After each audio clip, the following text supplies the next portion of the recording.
Again, I go back to there's jobs to be done. And part of what our commercial organization does is spend a lot of time with consumers to understand what are those jobs? What are those unmet needs in your lifestyle and your life journey that we might have a product that would work very well within a brand to connect with you on?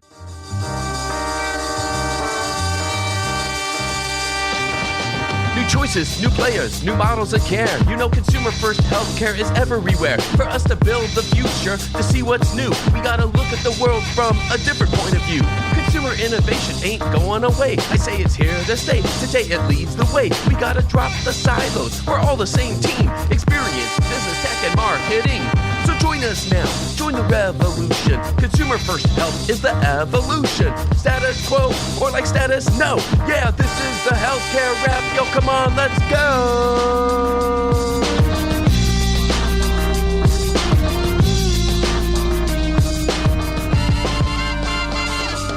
Welcome back to the leading podcast about consumer-centered healthcare. What if healthcare was actually centered around what consumers need and expect? We're talking with leaders who are making it happen one experience at a time. I'm Jared Johnson, and this is episode 392. Today, we have the Flava of the Week about Best Buy Health's year in review. What are some of the indirect benefits of care at home that often go unreported? And how can we socialize these benefits as we design consumer-centered services? I'll talk about that. Then we welcome Dave Tomasi, president of Bayer Consumer Health for North America, to talk about how everyday medications fit into consumers' health and wellness journeys, including some considerations that you might not expect from a 150-year-old brand. It's time for the awesomeness, y'all. Are you ready? Let's go.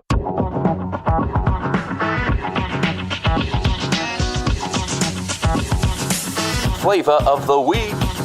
Hospital at home programs continue to gain traction in 2024, demonstrating better patient outcomes, but this model also yields indirect benefits that are often underreported. That's from Best Buy Health's look back at the year 2024, referencing a research project in collaboration with Virtua Health that was published in late October. The year in review article is worth reading as it describes more momentum towards enabling care at home, from improving safety and independence for seniors to new strategic partners, to expanding patient eligibility for these programs to include post-surgical and postpartum patients. And it isn't completely surprising that I missed the original report back in October. I mean, it may have been slightly overshadowed by, I don't know, maybe an election. Regardless, it's interesting to see what they found as indirect benefits of care at home. So let's dive into what they reported. As I mentioned, there was a new study from Virtua Health in partnership with Best Buy Health that uncovered the often untapped benefits of these programs. Beyond improving patient outcomes, hospital at home models can drive system-wide improvements that enhance care coordination, staff engagement, and technology adoption. Key findings included: first, reduced hospital stays. Patients, even those not enrolled in hospital at home, experienced shorter stays due to faster care coordination. Second, higher staff satisfaction. The hospital at home program's team-based approach resulted in engagement scores 12% higher than the national average. And third, enhanced virtual care. By integrating wearable devices and video consultations, hospital at home ensures better patient monitoring and specialist involvement. You know, I'm cool if you want to say whatever you want about whether you feel like consumer brands belong in healthcare, but Best Buy Health has been one of the most prolific producers of research and evidence supporting care at home. And I know and I understand that anytime I show my support for expanding these strategies, it can be easy to point me to the current state of home health programs, which can range from fairly sophisticated and thriving all the way to complete disasters. I feel for those who are suffering through those challenges today, especially when administrative and operational teams haven't yet caught the vision or been given the support they need to succeed. At the same time, that's another reason why I'm excited for what's coming and why I support more exploration of home health programs. Because as we've been talking about for 7 years now, hospitals aren't always the answer. Let's socialize the indirect benefits of health at home as we plan for how to address capacity issues and operational challenges in the future. That's another way that we'll build to the healthcare of tomorrow, and that's the Flava of the Week.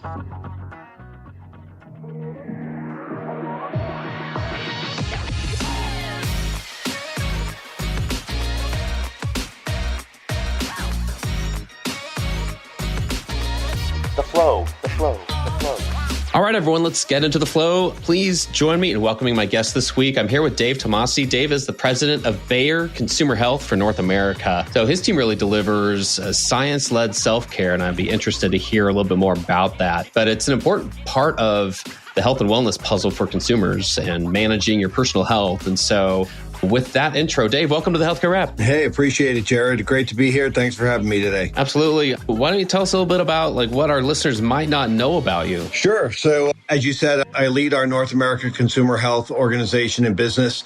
It's close to a $3 billion business here in North America. And you're probably very familiar with the brands within our portfolio. They're in many of the medicine cabinets throughout the U.S. and Canada.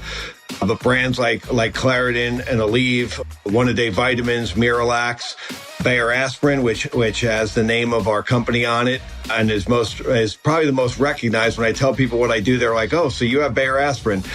But when you realize the other brands that are within our portfolio, it's pretty extensive. And we're located in New Jersey is where our headquarters is, but we have also a global organization, so we are in countries throughout the world. Fantastic. So I think we were chatting in our pre-show chat just for a moment about the ability for an established brand, because you should remind our listeners how long Bayer's been around. Like, this is one of the most, if not the most established brand and organization that we've spoken with here on the program. And I think that just says a lot about not only the need for it, but the ability to deliver and help with a lot of different aspects of individuals' health and wellness. Like, tell us what that's like just from a standpoint of being such an established brand. How does that help? Yeah, so the Bayer brand, the company has been around for 160 years. So it really is quite a heritage that we're entrusted with today in our portfolio. And, the other thing that the listener should know is that when we think about what we are trying to achieve as a company, it is health for all and hunger for none. So that vision really guides everything that we do. And we're obviously on the health side of it, but we have a pharmaceuticals division as well as a crop science division. But it really is about how do we provide access to all of the brands I just mentioned and make sure that consumers can access them, make sure that we're in the right channels, make sure we're providing all the right benefits they're looking for in the categories in which we compete. That's really how we look at our brands, we look at our portfolio, and then how we partner with our retail partners to bring that to life for consumers in store. I love it. Well, let me dive right into a couple of topics here, Dave, because we met at Health, and I know they're at Health at the conference. You participated in a fireside chat that was focused on personalizing the healthcare experience. You talked about how that is involved from virtual care offerings to subscription-based drug delivery models, all the way to digital therapeutics. So there was a lot that you covered there. I'd love to hear more about that. Can you speak more about how Bayer's reshaping the relationship with patients? Yeah, a couple things come to mind around that topic. First of all, we've got to make sure that our brands are connecting to consumers in a way that meets them where they are. What is it, whether it's an insight about what's ailing them and how our brands can connect to that, or we call it a jobs to be done. What are the jobs that the consumer is looking for our brands to be able to address for the health of themselves or their family? So we are constantly looking at our brands, the science, but also how we talk about our brands so that we can connect appropriately with each consumer and they see the role that our brand can play in the lives of their family. The other thing is, as you pointed out, consumers can access OTC medicines in many different ways. And so obviously we are in the channels you would expect us to be in, the mass channels like a Walmart, a Target, a drug channel like a Walgreens or a CVS. But then you start looking at people who want to buy in bulk and are in the club channel, or those that want to buy with a more value offering and and they're going to shop more in the dollar channel. These are all places we have to make sure our brand is located, and we have to design it appropriately. So in say the dollar channel, we're going to have different count sizes to make sure that we're hitting a price point that shopper can afford and design accordingly for each one of those shoppers. And then the other big one right now is, as you know, e-commerce is really exploding in our industry. And we have to make sure that our brands are represented the right way on e-commerce. Do we have the right packages? Are they priced the right way? Are we articulating our claims and our benefits the right way? Are we using the latest technology when it comes to video and audio in order to bring that to life for the consumer?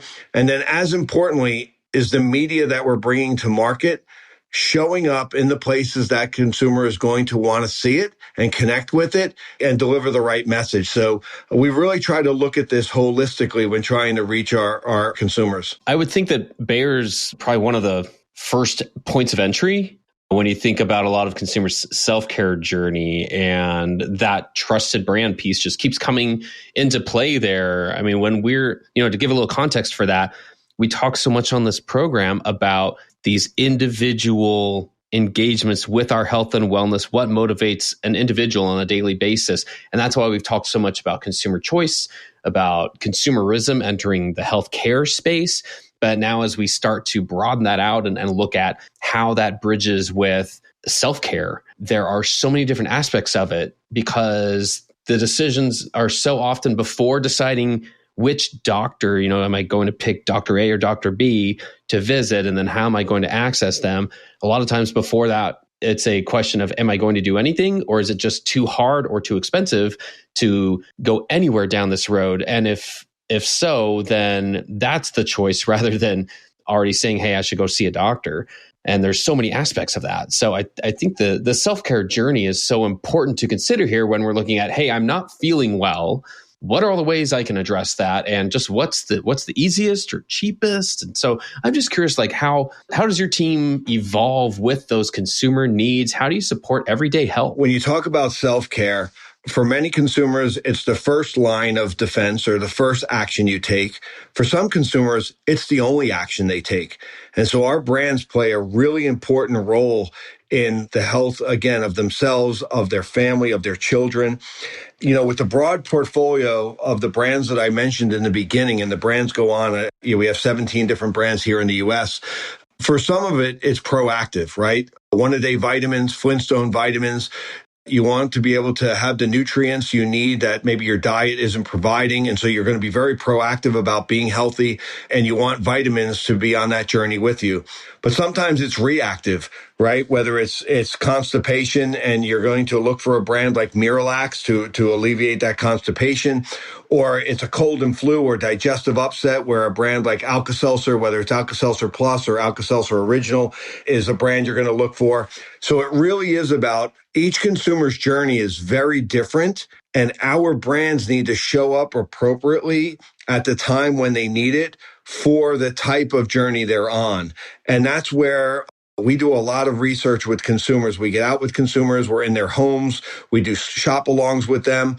We really try to understand their media habits and leverage the latest technologies so that we can show up with our brand, communicating the benefit we want to provide or we want to communicate, along with the reasons to believe of why you're going to achieve the outcome you want.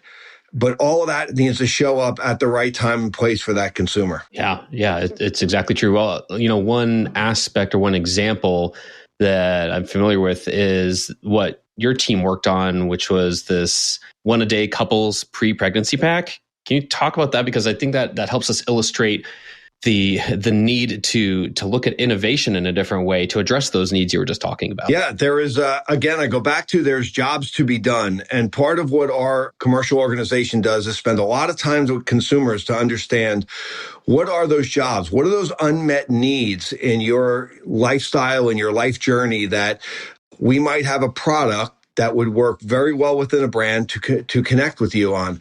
And in that case, one-a-day, our prenatal offerings are extremely strong. And, getting the right ingredients, the folic acid you need when you're looking to get pregnant. And that goes for both male and female, right? And so what we recognize is through our consumer understanding, our education, we learned that there was an opportunity to provide more of a couples pack so that you had the best health going into your pregnancy journey. And we wanted to be with that consumer from the beginning and then carry them all the way through their pregnancy. And then on the back end of that, we then can transition into vitamins for children, vitamins for you as an adult beyond pregnancy. But it really starts with spending time with consumers and understanding their unmet needs and how our brands can connect to that. I love that. Once you've gotten to that point, once you've developed the product or innovated on it in a way that you just described, how do you help the consumer understand the benefit of it or help them understand that like this addresses your needs better? Because this feels like a constant challenge of, marketing and communications are part of it, but just the overall challenge of once we've developed these innovations, how do we convey that and use the trusted brand in Bayer's case to help the consumer understand it? Like, what does that look like? It's very multifaceted. Some of the things that come to mind as you're asking your question here is, first of all, it starts with a really strong insight. It's one thing to have a brand. It's another, and to have a brand benefit that goes with it. But if you don't have a consumer insight that connects the consumer to that brand, oftentimes they won't realize that that brand really is there to address their specific needs. So a great example of this is on Miralax. So one of the things we learned is that female consumers actually suffer constipation more than male consumers do because of the stress that they carry. And all I have to do is go home and tell my wife that. And she's like, well, I could have told you that, right? And it's very much an insight that when you hear it, you're like, yeah, you understand me. And now you understand how your brand can help me. And so you're always looking for those insights that really help the consumer see why your brand is so uniquely positioned to provide a benefit that they're looking for. The other thing is our media group does a lot of work in making sure that they can analyze where the consumer is looking for our product, whether it be through search, whether it be through their television habits or their digital habits, and making sure that we show up the right way to the right consumer to provide that message. So again, it's not just about the message you say, but how you're showing up and where you're showing up so you're connecting with the consumer. The other one oftentimes is also, and it's often forgotten, is being memorable, right? Because oftentimes the consumer understands the benefit, you've connected with them, but 5 minutes after they are done watching what you've put in front of them, they can't remember what brand it came from, or they can't remember that benefit. We ran into this with our launch of our allergy spray, Astapro, right? It's not a name that consumers were familiar with. And so when we were trying to establish that branding with consumers, we had to find a unique way of talking about the brand. And we only had to look to social media to hear all about things, consumers talking about things being faster, bro. And so we started using the faster, bro language to connect to our name of Astapro and doing it in a very unique and engaging way. And now what we hear people say, we'll talk about our brand Astapro, and they'll actually play back to us, oh, that's the one that's faster, bro. So you're communicating the benefits of faster with the social trend that's happening on bro, and our agencies and our marketing teams were able to create something that's very memorable. I love that. And it sounds so simple. I'm sure playing it back of like, of course that makes sense. And of course that's a way to do it. But I can imagine the amount of insights that had to go in and be considered and synthesized to get to that point. But I love that example here. What else is important, do you think, for our listeners to understand about just the Bayer brand overall, but just in the industry, how to help consumers with those daily choices of how to engage in their health and wellness? The thing I'd say is you can never rest with the brands that you have in your portfolio. You constantly have to be innovating. The market is changing, competition is changing, the benefits that consumers are looking for is ever changing. And so you have to take that, your portfolio, and really think about within those brands how you are going to constantly innovate. And innovate doesn't always have to be a new molecule or new science. Sometimes it's highlighting a different benefit that the brand can provide. Sometimes, like in that Miralax example, it's creating a new insight to connect different set of consumers with your brands. So you constantly have to be looking at your portfolio and thinking about how you can advance it and make it more, I guess, contemporary, or make it more connected even more to the consumers today versus what you might have been doing a year ago or 2 years ago. So you can never rest. And to me, that innovative way of thinking about your business is really important. Oh, I'm trying to think of a way to convey that to all of our friends and colleagues on the healthcare side too, right? On the clinician side of how to just be aware of that and use that to drive innovation in different ways. That's an insight about a consumer-driven company such as Bayer that we can all learn from. And I think it helps us understand how to approach things. Dave, this has been super, super helpful, super insightful. What else would you like our listeners to be aware of? What's going on with you? What's on your radar screen? Yeah, I would just say, look, I love being in the healthcare industry. The fact that we have brands that truly improve the lives of our consumers, it's energizing. And there's a mission behind that. And then to be able to do it with a portfolio of brands like that we have at Bayer, I feel very honored to be able to do that. It's a rewarding opportunity for me and my organization. And what I would say is as you manage the healthcare industry and portfolios of your own, just keep in mind that at the end of the day, it is all about being in service to the consumer. They are the ones that want better health. They are the ones that are suffering from things like allergies and colds and flu. And at the end of the day, it starts and stops with that consumer. And if you keep that in mind, it's going to guide everything you do the right way. What a perfect place for us to wrap up. That wraps up our episode today. It's been a pleasure to speak with Dave Tomasi from Bayer. Thanks for joining us today. I appreciate it, Jared. Take care, everyone.